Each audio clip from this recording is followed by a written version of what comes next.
সংক্ষিপ্ত দুটি কথা বলি। বিগত 16 বছর বিশেষভাবে দুটি বিষয়কে কেন্দ্র করে, দুটি হাতিয়ারকে ব্যবহার করে এদেশের মানুষের উপর নিপীড়ন চালানো হয়েছে। এক নম্বর হাতিয়ার ছিল মুক্তিযুদ্ধ আর রাজাকার খেলা। মুক্তিযুদ্ধের পবিত্র চেতনাকে পুঁজি করে একটা ব্যবসা, রাজাকার খেলা। যাকে তাকে তখন ধরে রাজাকার বানিয়ে দেওয়া, যাকে তাকে তখন ধরে মুক্তিযোদ্ধা বানিয়ে দেওয়া। দুইটা মেশিন তারা স্থাপন করেছিল। এক মেশিনে ঢুকলে মুক্তিযোদ্ধা হয়ে বের হয়, আরেক মেশিনে ঢুকায় দিলে রাজাকার হয়ে বের হয়। এই ছিল প্রথম খেলা। দ্বিতীয় খেলা হলো কর্মসূচি দিল হেফাজতে ইসলাম, কর্মসূচি দিল জামাতে ইসলাম, কর্মসূচি দিল বিএনপি। যাদের কর্মসূচি তাদের খবর নাই, সকাল থেকে রাত পর্যন্ত, সন্ধ্যা পর্যন্ত পাড়ায় পাড়ায় ছাত্রলীগ আর যুবলীগ। মানে আমাদের বাংলা একটা প্রবাদ আছে, যার বিয়ে তার খবর নাই, পাড়া প্রতিবেশীর ঘুম নাই। এই যে ছাত্রলীগ যুবলীগ, তারপরে জন্ম নিল হলো হেলমেট লীগ, তারপরে হলো পুলিশ লীগ। এইভাবে সব জায়গায় লীগ বানায় দিয়ে সমস্ত ধর্ম, সব শ্রেণীর পেশার মানুষকে অতিষ্ঠ করে তুলেছে। শেষ পর্যন্ত সংখ্যালঘুদের যে সংগঠনগুলো, হিন্দু বৌদ্ধ খ্রিস্টান ঐক্য পরিষদ, এই জাতীয় যে পরিষদগুলো আছে, তাদের মধ্যেও, তাদের পিছনেও এই লীগ, হিন্দু লীগ আর নানা ধরনের লীগের উৎপীড়নে তাদেরকে অতিষ্ঠ করে তোলা হয়েছে। স্বাভাবিক রাজনীতি থাকবে, আওয়ামী লীগের রাজনীতি করবে, বিএনপির রাজনীতি করবে, জামাত জাতীয় পার্টি যার যার রাজনীতি করবে। আমরাও আমাদের আদর্শ প্রতিষ্ঠার যে বক্তব্য আমরা তুলে ধরি সেটা নিয়ে আমরা রাজনীতি করব। আমাদের বক্তব্য আমরা দেব, তোমাদের বক্তব্য তোমরা দেবা। আমাদের কর্মসূচি আমরা পালন করব, তাদের কর্মসূচি তারা পালন করবে। সুষ্ঠু সুন্দর একটা রাজনৈতিক পরিবেশ থাকবে। কিন্তু এই হেলমেট লীগ, হাতুড়ি লীগের জ্বালায় 14 বছর পর্যন্ত, 16 বছর পর্যন্ত এই ধরনের কোনো সুষ্ঠু সাধারণ রাজনীতির পরিবেশ পর্যন্ত ছিল না। এই দুইটা হাতিয়ার ব্যবহার করে ভিন্ন মতাবলম্বীদের কর্মসূচির দিনে তাদের দলীয় গুন্ডা পান্ডাদেরকে নামায় দিয়ে রাজপথ দখল করার একটা অবৈধ রাজনৈতিক কালচার বাংলাদেশে তারা শুরু করেছিল। আল্লাহ পাক এই দুই হাতিয়ার দিয়ে তার পতন ঘটাইছেন। এদেশের সকল ছাত্র জনতাকে রাজাকারের বাচ্চা বলে বানায় দেওয়া হলো। ঢাকা বিশ্ববিদ্যালয় সহ বাংলাদেশের প্রতিটি বিশ্ববিদ্যালয় থেকে রাতের অন্ধকারে আমাদের ছেলেরা মেয়েরা স্লোগান তুলল, তুমি কে আমি কে। কে বলেছে? এই স্লোগান তো গণভবন থেকে আপনি জনগণের মুখের মধ্যে তুলে দিলেন। আপনার রাজাকার আর মুক্তিযোদ্ধার খেলা শেষ। তারপরে নামালেন এই ছাত্র জনতাকে দমন করার জন্য পুলিশ লীগ আর হাতুড়ি লীগ আর হেলমেট লীগ। এরা গুলি করে আমার সন্তানকে হত্যা করলো, আমার শিশুকে হত্যা করলো, আমার মা বোনদেরকে হত্যা করলো। গোটা বাংলাদেশে বিদ্রোহের আগুন জ্বলে উঠল। পুলিশ বাহিনী রাষ্ট্রের জনগণের নিরাপত্তার দায়িত্বে নিয়োজিত, সেই পুলিশদেরকে আপনারা করলেন দলীয়করণ। গুটি কয়েক সুবিধাভোগী দালাল শ্রেণীর লোকদেরকে দিয়ে গোটা পুলিশ বাহিনীকে আপনারা কলঙ্কিত করলেন। যেই পুলিশদের ছিল ঐতিহ্য, গৌরবজনক ইতিহাস, যারা বাংলাদেশের মুক্তিযুদ্ধে, স্বাধীনতা যুদ্ধে ঐতিহ্য গৌরবজনক ভূমিকা পালন করেছিল, সেই পুলিশ বাহিনী, র্যাব বাহিনী, যারা আইন শৃঙ্খলা রক্ষায়, সন্ত্রাস দমনে যাদের ঐতিহাসিক ভূমিকা ছিল, তাদেরকে দিয়ে আপনারা নারায়ণগঞ্জের শীতলক্ষায় লাশ ফেললেন। র্যাব বাহিনীকে কলঙ্কিত করলো, পুলিশকে জনগণের মুখোমুখি দাঁড় করে মানুষের মুখে মুখে স্লোগান তুলে দিল পুলিশ লীগ। এইভাবে এই রাজাকার মুক্তিযোদ্ধার খেলা আর ভিন্ন মতাবলম্বীদেরকে নিজের দলীয় এই লীগদেরকে দিয়ে, এই হাতুড়ি লীগ আর হেলমেট লীগ দিয়ে দমন করার এই খেলা, এই খেলা যখন জমে উঠলো, আপনাদের নারায়ণগঞ্জে এক খেলোয়াড় ছিল, আমরা আশা করেছিলাম খেলাটা জমে উঠলে ওনাকে মাঠে দেখব। খেলা তো শুরু হলো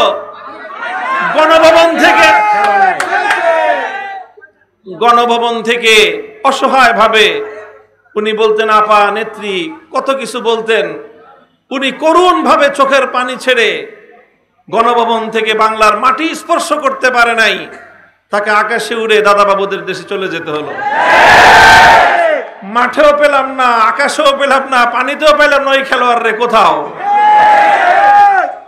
এই ধরনের জনতার মুখে চাপাবাজি করে আবার কোনদিন উড়ে এসে জুড়ে বসবেন, নারায়ণগঞ্জের মানুষকে আমি সতর্ক করতে চাই, এই ধরনের ভীতু কাপুরুষ জনগণ দেশের জনতার নেতৃত্ব দেওয়ার কোনো অধিকার রাখে না। যেই নেত্রীর জন্য বলে জীবন দিয়ে দিবে, তার বলে কত বাহিনী আছে। কই দুঃসময়ে তো আপনি খেলতেও নামলেন না, আপনি খেলার মাঠের পাশে অন্তত সাইড বেঞ্চে থাকে সেখানেও দেখলাম না, কোথায় পালায় গেলেন তার কোনো খবর নাই। প্রিয় দেশবাসী, আমরা এই কথাগুলি বললাম যাতে ভবিষ্যতে আর কোনো এরকম হেলমেট দল তৈরি না হয়, কোনো হেলমেট লীগ যেন আর তৈরি না হয়। পুলিশরা বাহিনী হিসেবে বাংলাদেশের মানুষের কল্যাণে নিয়োজিত। অল্প কিছু অফিসারের দায়, তাদের অপরাধের দায় গোটা বাহিনী বহন করতে পারে না। আজ পুলিশ বাহিনীর সদস্যরা যাদের দায়িত্ব ছিল জনগণের নিরাপত্তা দেওয়া, আজকে তারা সবচেয়ে বেশি নিরাপত্তাহীনতায় ভুগতেছে। এই আমি যখন আজকে বের হই জুমার আগে, আমার কাছে একটা থানার পুলিশের একজন এসআই আসছে, সে এসে আমার কাছে নিরাপত্তা চাইতেছে, বলে যে হুজুর আপনারা একটু জনগণকে বলে দেন তারা যেন পুলিশদেরকে খুঁজে খুঁজে এইভাবে না পিটায়। তা আমি যখন আসছি আমাকে রাস্তায় পরিচয় জিজ্ঞাসা করে, আমি তো নিজের পরিচয় দেই না। তো এই যে অবস্থাটা, যেই পুলিশের দায়িত্ব ছিল সারা দেশের মানুষের জানমালের নিরাপত্তা নিশ্চিত করা, রাষ্ট্রের একটা ভুল পলিসি, ক্ষমতাসীন দলের ভুল পলিসি, আজকে সেই পুলিশ বাহিনীর মান সম্মান, তাদের জানমালের নিরাপত্তা কোথায় নিয়ে নামালো। এর জন্য শেখ হাসিনাকে এবং তার সরকারকে এবং তার দলকে 100 বছর পর্যন্ত বাংলার মানুষের কাছে জবাব দিতে হবে। যে সকল বাবারা মায়েরা সন্তানকে পুলিশে চাকরি করতে পাঠিয়েছিল, যেই আমার সন্তান পুলিশ বাহিনীতে যোগ দিয়ে দেশের সেবা করবে, জনগণের নিরাপত্তার দায়িত্বে নিয়োজিত হবে, সেই মায়ের সন্তান আজকে লাশ হয়ে মায়ের কোলে ফিরে গেল। যে সন্তানের চাকরির উপর নির্ভর করে তার গোটা পরিবার দুমুঠো আহার মুখে তুলবার স্বপ্ন দেখত, আজ সেই সন্তানের লাশ নিয়ে তারা আহাজারি করছে। এই বোঝা কিভাবে আপনারা বহন করবেন? আপনার দলের ঐতিহ্যবাহী দল, 70 বছরের পুরাতন দল, হাজার হাজার লক্ষ লক্ষ নেতাকর্মী, কারো নিরাপত্তার কথা চিন্তা করলেন না। আমি চলে যাওয়ার পর অথবা আমার পরে আমার নেতাদের কি হবে, আমার কর্মীদের কি হবে? গোটা দলের সমস্ত মাঠ পর্যায়ের নেতা কর্মীদেরকে ঝুঁকির মুখে ফেলে রেখে নিজে আর নিজের বোন আর 16টা লাগেজ এই নিয়ে হেলিকপ্টারে করে পালায় গেলেন। লজ্জা হয় আমাদের বলতে যে এই ধরনের কাপুরুষোচিত একজন নেত্রী আমাদের দেশে প্রধানমন্ত্রী ছিলেন। উনি বলছিলেন উনি নাকি পালান না, উনি নাকি পালাবেন না। তো যদি থাকতেন মরহুম আলহাজ হোসেন মোহাম্মদ এরশাদের মতো অন্তত গ্রেফতার হতেন। এদেশের মানুষ অন্তত এতটুকু বলতো যে না, উনি পালান নাই।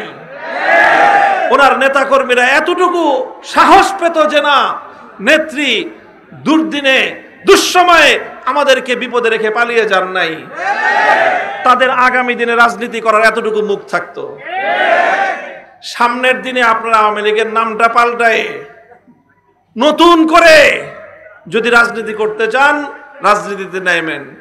এই ভীতু কাপুরুষ নেতৃত্ব নিয়ে বাংলাদেশের মাটিতে তাদের নাম নিয়ে ওই কলঙ্কিত দলের নাম নিয়ে রাজনীতি করতে আসেন না। এটা থাকলো আপনাদের প্রতি আমার রাজনৈতিক পরামর্শ।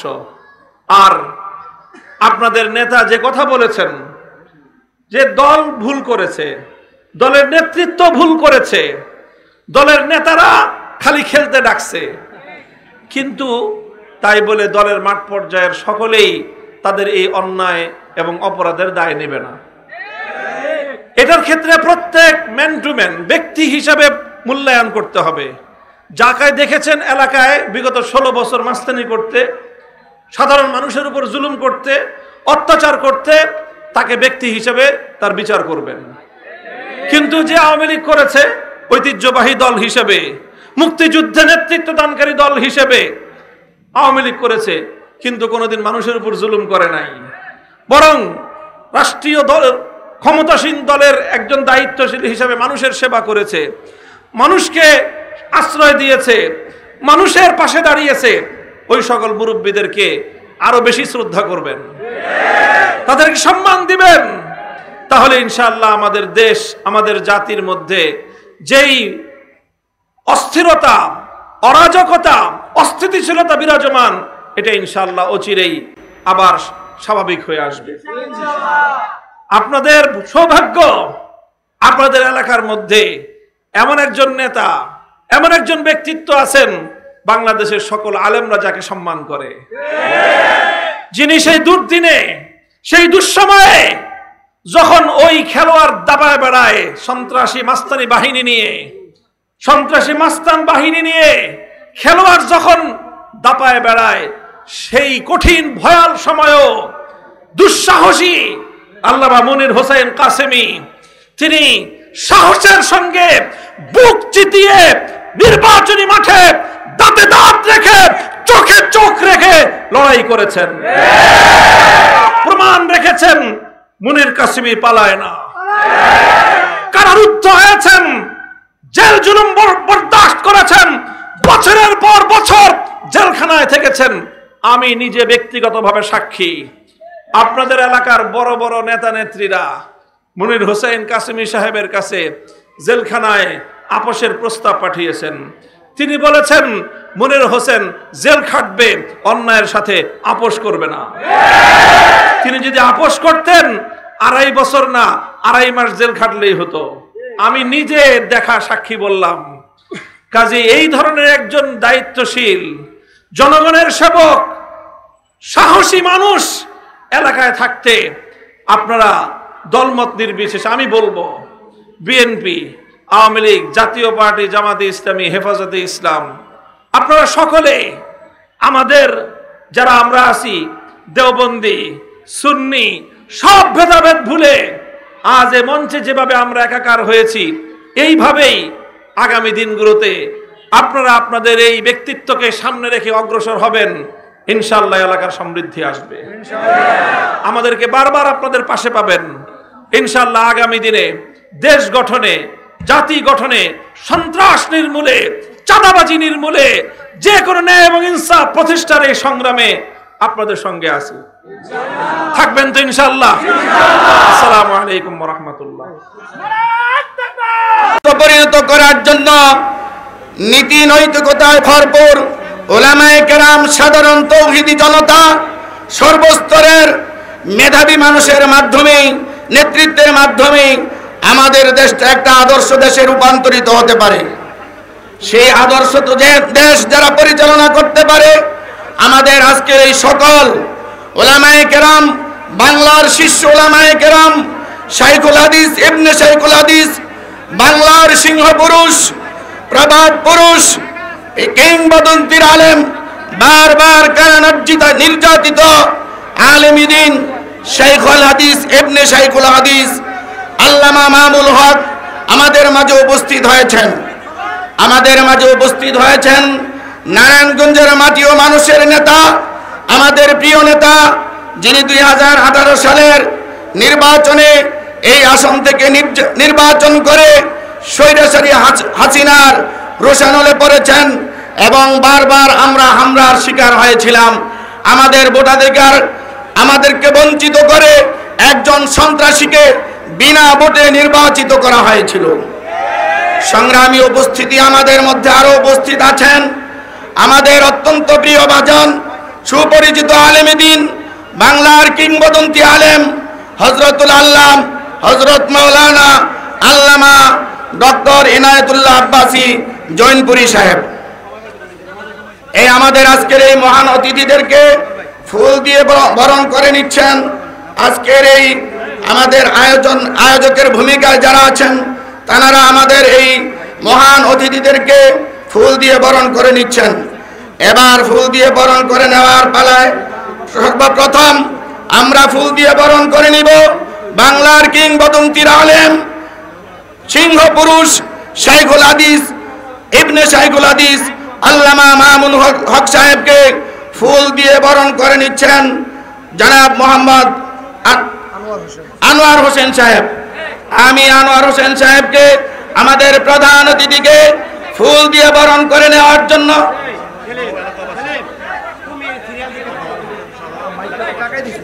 আনোয়ার হোসেন সহ তার সঙ্গীগণ আমাদের প্রধান অতিথিকে ফুল দিয়ে বরণ করে নিচ্ছেন। সকলে আমরা স্লোগান তুলি, নারায়ে তাকবীর, নারায়ে তাকবীর, আল্লাহু আকবার। লাল গোলাপ শুভেচ্ছা মুসলিম নগরের পক্ষ থেকে, নারায়ণগঞ্জবাসীর পক্ষ থেকে। সংগ্রামী উপস্থিতি, এ পর্যায়ে আমাদের প্রধান বক্তাকে ফুল দিয়ে বরণ করেন। একটু মিস্টেক হয়ে গেছে। আমাদের প্রধান অতিথি হলেন আল্লামা ইনায়েতুল্লাহ আব্বাসী সাহেব আর প্রধান বক্তা হলেন আল্লামা মামুনুল হক সাহেব।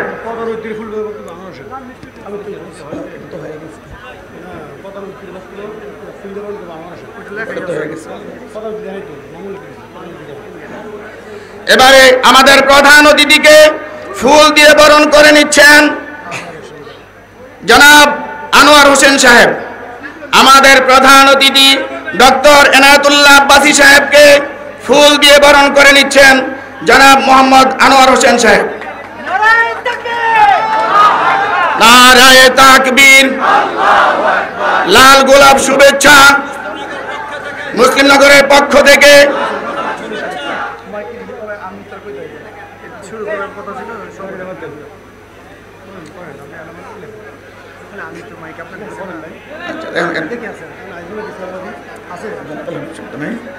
এই পর্যায়ে আমাদের বিশেষ অতিথি, বিশেষ বক্তা কারা নির্যাতিত আলেমে দ্বীন আল্লামা আজিজুল হক ইসলামাবাদী শহীদি কাফেলা হেফাজতে ইসলামের যুগ্ম মহাসচিব আজিজুল হক ইসলামাবাদী সাহেবকে ফুল দিয়ে বরণ করে নিচ্ছেন জনাব আলামিন ভাই।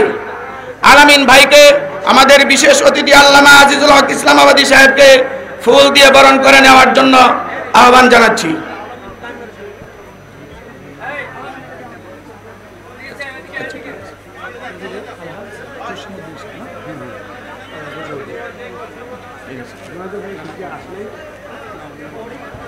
এ পর্যায়ে নারায়ণগঞ্জের কৃতি সন্তান, নারায়ণগঞ্জের মাটি ও মানুষের নেতা আল্লামা নূর হোসেন কাসেমী রহমাতুল্লাহি আলাইহির প্রতিচ্ছবি বাড়িধারা জামিয়ার সম্মানিত প্রিন্সিপাল শাইখুল হাদিস আল্লামা মুফতি মনির হোসেন কাসেমী সাহেবকে ফুল দিয়ে বরণ করে নেবেন আলহাজ জসিমউদ্দিন ভাই। নারায়ে তাকবীর।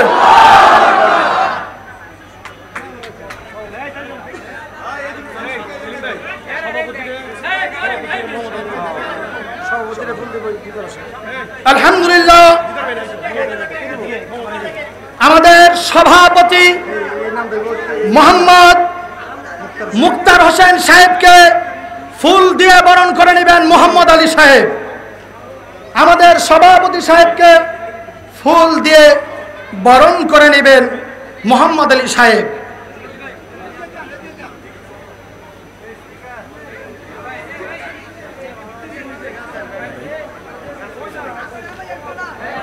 আলহামদুলিল্লাহ, আজকে নারায়ণগঞ্জবাসী খুশি না ইনশাআল্লাহ? মারহাবা, মারহাবা বলুন।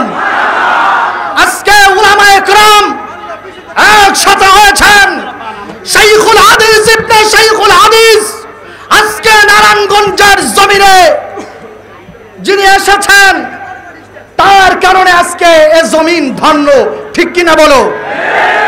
যার পদধূলির কারণে জমিন ধন্য, আল্লামা ইনায়েতুল্লাহ আব্বাসী সাহেব এসেছেন, তার কারণে এই জমিন ধন্য। বাংলার সানি কাসেমি, আল্লামা মনির হোসেন কাসেমি উপস্থিত হয়েছেন, তার কারণেও নারায়ণগঞ্জের জমিন ধন্য। চট্টগ্রাম বাংলার ইসলামাবাদের আল্লামা আজিজুল হক ইসলামাবাদী উপস্থিত হয়েছেন, যার কারণে নারায়ণগঞ্জবাসী ধন্য, ঠিক কিনা বলো? আজকে তাদের কাছে আমাদের আপনারা জাতির রাহবার সমস্ত ইখতিলাফ বাদ দিয়ে ইত্তেফাক হয়ে নবীর দুশমনদেরকে আর উলামার দুশমনদেরকে তাড়াতে হবে, ঠিক কিনা বলো? সংগ্রামী উপস্থিতি, সময়ের স্বল্পতার কারণে সবাইকে বক্তব্য দেওয়া সম্ভব হচ্ছে না। এ পর্যায়ে আমাদের সামনে গুরুত্বপূর্ণ বক্তব্য নিয়ে আসছেন বারবার কারণ নির্যাতিত আলেমে দ্বীন, শহীদি কাফেলা হেফাজতে ইসলাম বাংলাদেশের সাবেক সাংগঠনিক সম্পাদক, বর্তমান যুগ্ম সাধারণ সম্পাদক আল্লামা আজিজুল হক ইসলামাবাদী। আল্লামা আজিজুল হক ইসলামাবাদী সাহেবকে তার গুরুত্বপূর্ণ বক্তব্য পেশ করার জন্য সুনির্বন্ধ অনুরোধ করছি।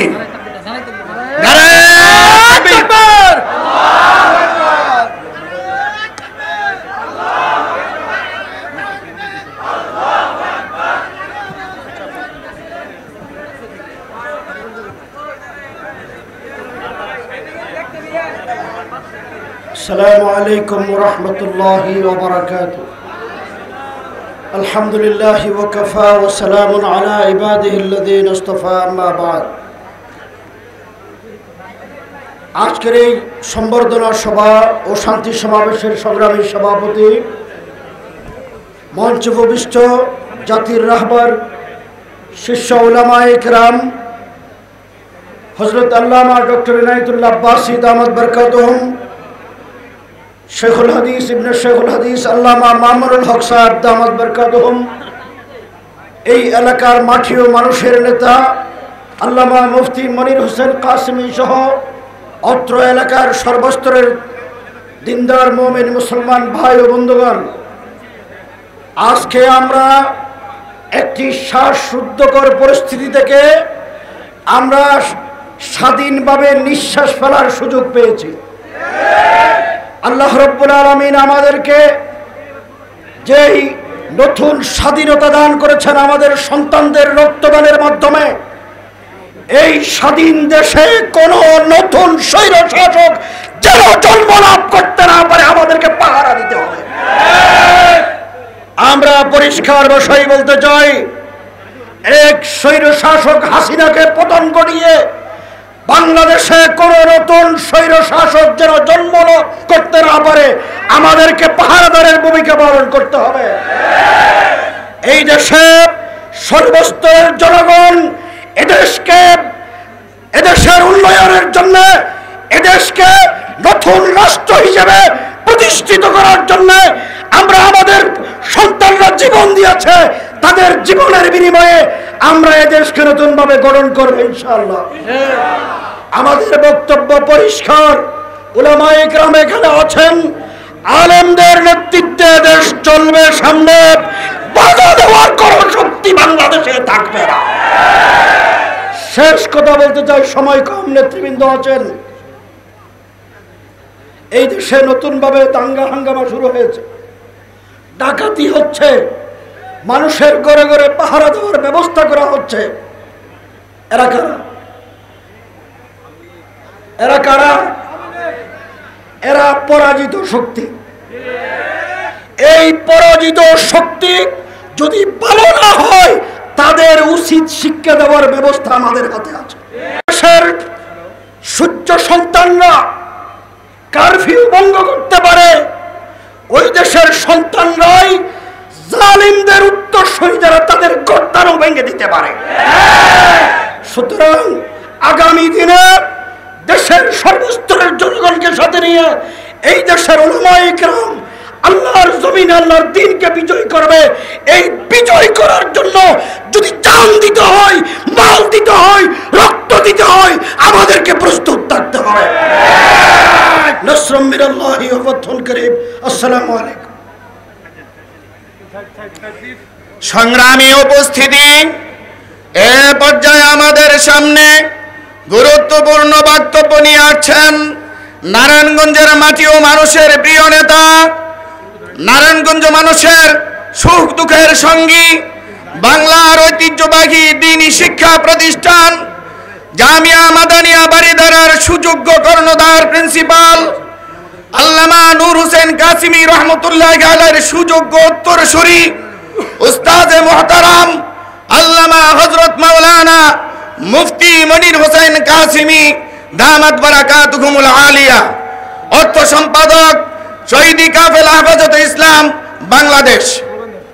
নারায়ে তাকবীর, আল্লাহু আকবার, নারায়ে তাকবীর, আল্লাহু আকবার। বিসমিল্লাহির রহমানির রহিম, নাহমাদুহু ওয়া নুসাল্লি আলা রাসূলিহিল কারীম। মঞ্চে উপবিষ্ট দেশের সেরা সেরা আলেমে দ্বীন হযরত আল-আল্লাম জনাব মামুনুল হক সাহেব, জনাব এনায়েতুল্লাহ আব্বাসী সাহেব সহ অন্যান্য উলামায়ে কেরাম, আমরা এই এলাকাবাসী, আমি অতি সংক্ষেপে এক দুইটা কথাই বলবো এবং আস্তে আস্তেই বলবো। আমি আপনাদের ঘরের সন্তান, অতএব নতুনভাবে কোনো কিছু চিনার নাই। 2-3 বছর আগে সিরিয়াল দিয়ে যাদেরকে ওয়াজের জন্য দাওয়াত দিতে হয়, 2-3 বছর আগে সিরিয়াল দিলে পরে পাওয়া যায়, সেই মানুষগুলোকে 2-4 ঘন্টার নোটিশে আমরা পেয়ে গেছি। হযরত আব্বাসী সাহেব কিন্তু 3-4 বছর পর্যন্ত কি ফিল আপ হয়ে রয়েছে তার ডায়েরি, মামুনুল হক সাহেবের তো কথাই নাই। তাহলে এই মানুষগুলোকে অল্প সময়ের নোটিশে আমরা পেয়ে গেছি, এলাকাবাসী খুশি কিনা? এটা আমাদের সৌভাগ্য। এত বড় বড় মনীষীদেরকে আমরা আমাদের মাঝে পেয়েছি। এজন্য ভাইদেরকে বলবো, এদিকে সেদিকে ঘোরাফেরা না করে সামনে আসেন। ওনাদেরকে দেখলেও কি হবে ইনশাআল্লাহ, মাশাআল্লাহ, আপনারাই জানেন সব। এখন আমরা আজকে সর্বপ্রথম যাদেরকে স্মরণ করব তারা হলো ওই সমস্ত যুবক, কিশোর, ছাত্র ছাত্রী যাদের রক্তের বিনিময়ে আমরা ইন্ডিয়ার নাগপাশ থেকে আমাদের দেশটাকে দ্বিতীয়বার স্বাধীন করতে পারলাম। এই বাচ্চাগুলো, অল্প বয়সের বাচ্চাগুলো কি এক অসম্ভবকে সম্ভব করিয়ে দেখিয়ে দিয়েছে যে আমরা বড় রাজা 15 বছরে পারি নাই, ছোটরা তা 1 থেকে 1.5 মাসের মধ্যেই 40 দিনের এক চিল্লাও লাগে নাই। এক চিল্লার ভিতরে ভিতরে তাদের চিল্লানি বন্ধ করে দিছে। তাদেরকে এমন ভাবে বিদায় হতে বাধ্য করছে যে তারা মানে লোটা ঘটি হাতে নেওয়ার সময় পায় নাই। আল্লাহ তাআলা লাঞ্ছনা যখন কপালে লেখে তখন মানুষকে এইভাবেই তাদের আকল বুদ্ধিকে হরণ করে নেয়। তারা জগদ্দল পাথর হয়ে 15টা বছর পর্যন্ত যেই ফেরাউনি কর্মকাণ্ড চালাইছে, তারা মাত্র 15 দিনের ব্যবধানে এখান থেকে লেজ গুটিয়ে পালাইছে।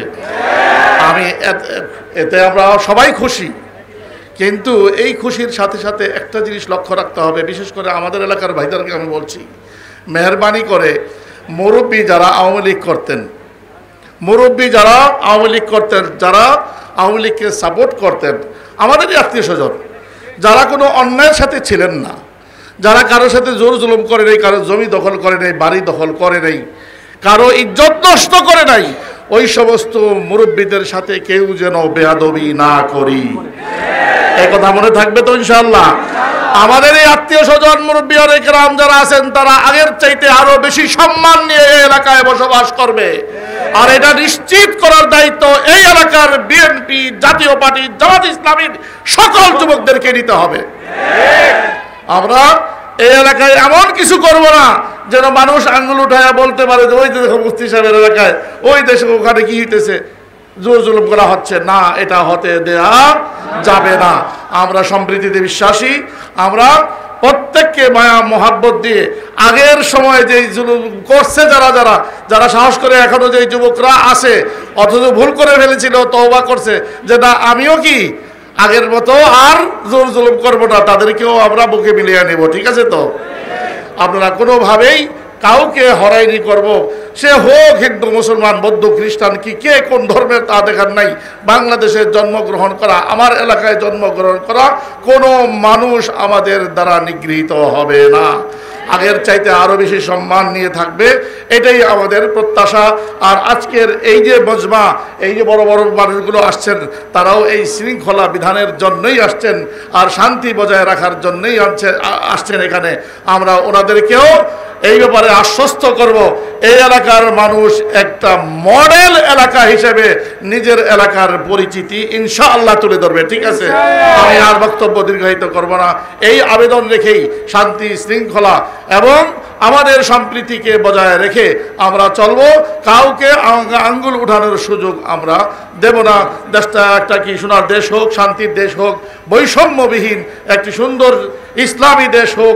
আস্তে আস্তে আমরা ওদিকেই ইনশাআল্লাহ পা বাড়াবো। আল্লাহ আমাদের সকলকে তৌফিক দেখ। আসসালামু আলাইকুম ওয়া রাহমাতুল্লাহি ওয়া বারাকাতুহু।